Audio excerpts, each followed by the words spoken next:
சோம்பு வந்து அரைச்சி வச்சுருக்கேன். சோம்பு வந்து ஒரு 2 ஸ்பூன் போட்டுக்கலாம், வாசமாக இருக்கும் குழம்பு. 1 ஸ்பூன் கரம் மசாலா, அப்புறம் சிக்கன் 65 மசாலா பொடி விற்கும் இல்லையா, அந்த பொடியில் ஒரு பேக்கெட் எடுத்துருக்கிறேன்.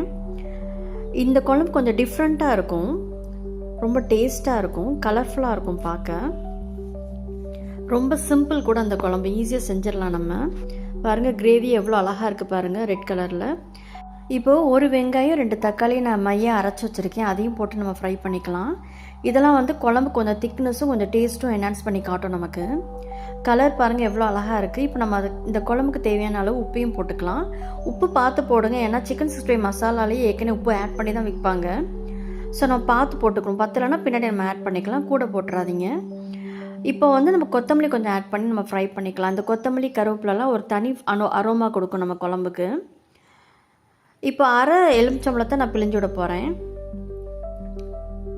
இதெல்லாம் எக்ஸ்ட்ரா ஃப்ளேவர் கொடுக்கும் நம்மளுடைய குழம்புக்கு. குழம்பு பாருங்கள் எவ்வளோ அழகாக இருக்குது பார்க்க, ரொம்ப டேஸ்ட்டும் ரொம்ப நல்லாயிருக்கும். இந்தளவுக்கு நல்லா ஃப்ரை பண்ணிக்கிறோம் நம்ம. நான் இது வரைக்கும் நான் தண்ணியை ஊற்றலை, தண்ணி ஊற்றாமல் எல்லாத்தையும் ட்ரையாக தான் ஃப்ரை பண்ணணும். இப்போ நான் கறியை வந்து நல்லா வேக வச்சுருக்கேன் குக்கரில். இதில் உப்பு போடல, எதுவுமே போடல, வெறும் கறியை மட்டும் வேக வச்சுருக்கேன். தண்ணி ஊற்றி, கொஞ்சமாக தண்ணி ஊற்றி வேக வைங்க. இப்போ அந்த வேக வச்ச கறியை வந்து நான் குழம்போடு ஆட் பண்ண போகிறேன்.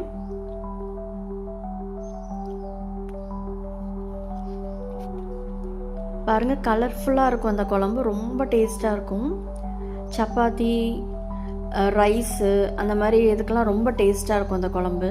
தோசை, இட்லி கூட அது ரொம்ப ஆப்டாக இருக்கும், ரொம்ப டேஸ்ட்டாக இருக்கும். இப்போ நான் அரை கப்பு தேங்காய் வந்து மையாக அரைச்சி வச்சுருக்கேன், அதையும் நம்ம ஆட் பண்ணிக்கலாம்.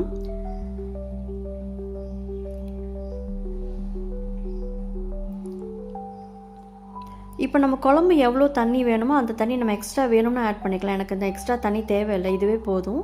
நான் எக்ஸ்ட்ரா தண்ணி எதுவும் ஆட் பண்ணல. இப்போ கொஞ்சம் எக்ஸ்ட்ரா டேஸ்ட் கொடுக்கறதுக்காண்டி நான் என்ன பண்ண போகிறேன்னா 1 ஸ்பூன் அளவு நெய் எடுத்து நான் ஆட் பண்ண போகிறேன். பாருங்கள், இது ஒரு மூடி போட்டு